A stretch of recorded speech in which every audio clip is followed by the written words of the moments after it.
শিক্ষার্থীরা, সুপ্রভাত করি চ্যানেলের পক্ষ থেকে তোমাদেরকে অনেক অনেক অভিনন্দন। আমরা আজকে গণিতের তোমাদের 2026 সালের নতুন বই 9.3 অনুশীলনী নমুনা প্রশ্নের যে এমসিকিউ শর্ট কোশ্চেন গুলো রয়েছে এগুলো সলভ করছি। ইতিপূর্বে অন্যান্য পার্টগুলো যারা দেখোনি, আমরা ভিডিও নিচে প্লে লিস্টের লিঙ্ক দিয়ে দিই, সেখান থেকে দেখে নেবে।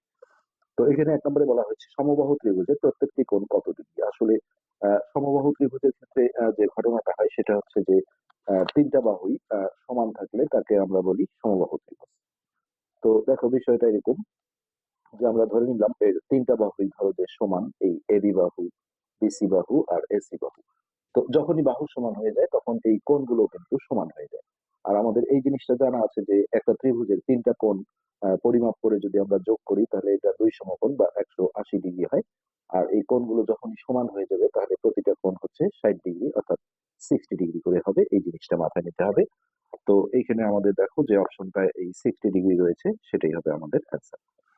এরপর একটা ভালো কোয়েশ্চেন, একটি ত্রিভুজ অঙ্কন করা যাবে যদি। তো এখানে আসলে নির্দিষ্ট ত্রিভুজ বলা একটু উচিত ছিল, যাই হোক।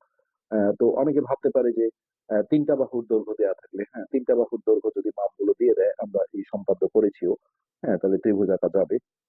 তিনটা কোণ দেয়া থাকলে তো এইটা কিন্তু অ্যান্সার হবে না। কেন আমরা একটু পরে দেখাচ্ছি। এর দুটি বাহু মানে ত্রিভুজের দুইটা বাহু আর সেই বাহু দুটার মাঝখানের কোণ, এটাকে বলে অন্তর্ভুক্ত কোণ।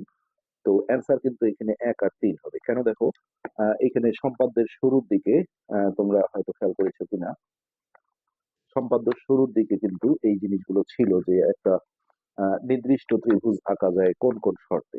এই যে দেখো 136 পৃষ্ঠায় এই যে নির্দিষ্ট কথাটা আছে, হ্যাঁ তিনটা বাহু দেয়া থাকলে আঁকা যায় দুইটা বাহু, এবং এই যে এই শর্তটা ওখানে দেওয়া আছে 3 নম্বরে, এদের অন্তর্ভুক্ত কোণ। কিন্তু শুধুমাত্র তিনটা কোণ দেয়া থাকলে কিন্তু নির্দিষ্ট মাপে ত্রিভুজ আঁকা যায় না। হ্যাঁ, যার কারণে এইটা আমাদের হচ্ছে যে 2 নম্বরটা অ্যান্সার হচ্ছে না। আচ্ছা, এরপরে আসো এখানে।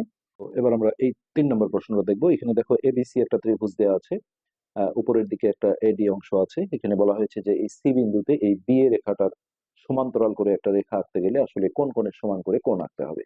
তো ন্যাচারালি আমরা উপপাদ্যের ক্ষেত্রে আসলে স্কেল দিয়েই সমান্তরালটা আঁকি, কিন্তু সম্পাদ্যের ক্ষেত্রে কোণের সমান করে কোণ আঁকতে হয়। এখন এই এবি বা বি এর দেখো এখানেও একটা কোণ আছে, এখানেও একটা কোণ আছে।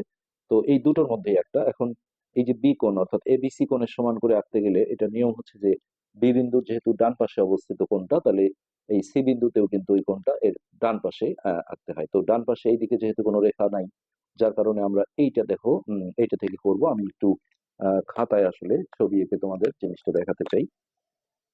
তো ত্রিভুজটা ছিল দেখো এরকম, এইটা এটা ছিল আমাদের এ বি সি। এখন এই বি এর সমান্তরাল করে আমরা এইখানে একটা রেখাংশ আঁকবো। এখন এই যে উপরের কোণটা আছে দেখো, কোণের সমান করে কোণ আঁকতে গেলে প্রথমে যে কোনো মাপের ব্যাসার্ধ নিয়ে একটা বৃত্তচাপ দিতে হয়। আমরা সেই বৃত্তচাপটা দিলাম।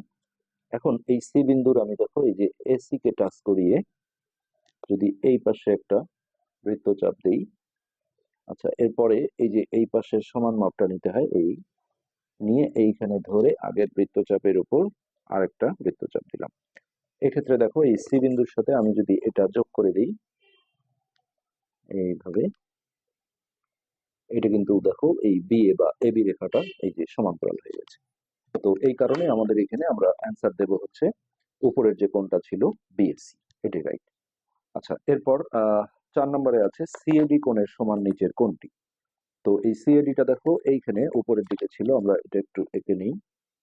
এটা একটা থিওরি তোমরা নিশ্চয়ই পড়েছো যে এই যে একটা ত্রিভুজের একটা বাহুকে যখন বর্ধিত করা হয় তাহলে এই বর্ধিত অংশের সাথে ত্রিভুজের উৎপন্ন কোণটাকে বলে বহিস্থ কোণ। তো এখানে একটা থিওরি আছে যে ত্রিভুজের বহিস্থ কোণ, তার ভিতরে যে তিনটা কোণ আছে, যে একটা দুইটা তিনটা, হ্যাঁ তাহলে এই বহিস্থ কোণের গায়ের সাথে যেটা লাগানো আছে এটাকে বলে সন্নিহিত অন্তস্থ কোণ। তো আমাদের মূল থিওরিটা হচ্ছে এই বহিস্থ কোণের বিপরীত অন্তস্থ কোণ, অর্থাৎ এই যে দূরে দূরে যে দুটো থাকলো, অর্থাৎ এবিসি কোণ আর এসিবি কোণ। তো এটা আমরা প্রমাণেও করেছি এর আগে যে এই সিএডি কোণ বা ডিএসি যেটা বহিস্থ কোণ, এটা এই বিপরীত অন্তস্থ কোণ দুটোর যোগফলের সমান হয়। তো আমরা দেখবো যে কোন অপশনে এরকম আছে যে এই যে সিএডি কোণটা হলো বহিস্থ কোণ আর বিপরীত অন্তস্থ কোণ, তাহলে এটার বহিস্থ কোণের এই বিপরীত অন্তস্থ কোণ এই দুটো হবে, অর্থাৎ এবিসি যোগ এসিবি।